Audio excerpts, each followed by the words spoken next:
Hello, everyone. How was your weekend? I'll be passing back your essays on nationalism and its influence in musical compositions.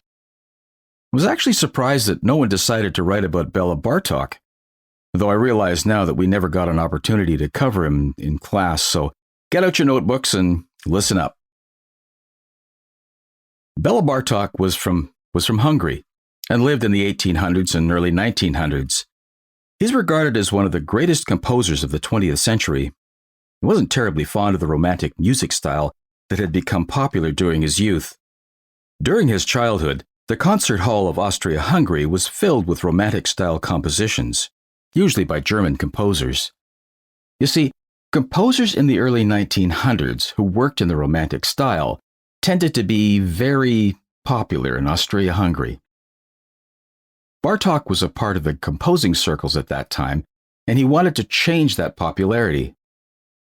He ended up traveling, exploring the countryside, and listening to the songs of farmers and small-town people. Back then, in the rural areas in the countryside and small towns, traditional music was more common. Bela Bartók actually traveled throughout a fair expanse of Eastern Europe.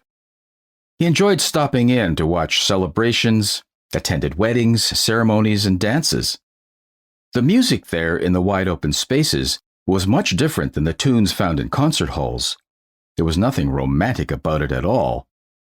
There were no orchestras or composers, so the music he listened to in the countryside we now refer to as folk music.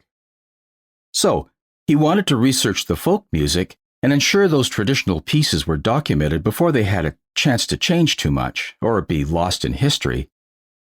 Actually, Bartók didn't consider himself a composer during that trip.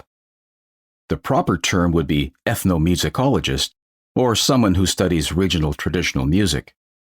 His work during those years would have a huge impact on European music, especially the parts of folk music he did incorporate into his own compositions. He took parts of those songs, like unusual rhythms, and used them as a base of his work. He frequently quoted folk song melodies verbatim.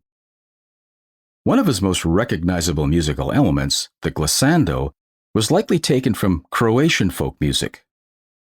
Yes, Eric. What's a glissando? Okay.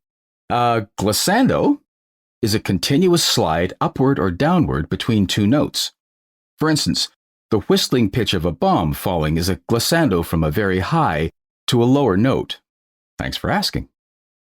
Anyway, when Bartók's new music was performed, the traditional folk roots garnered instant appreciation and popularity. He was a bit lucky. His music came out in a time when nationalism was just starting to rear its head within the people of Austria-Hungary. His music fit right in with the mindset of the time and became wildly successful.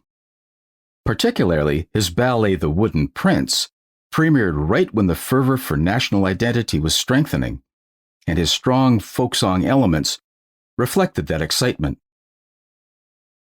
Unfortunately, while he was popular in his homeland, worldwide recognition was lacking while he still lived.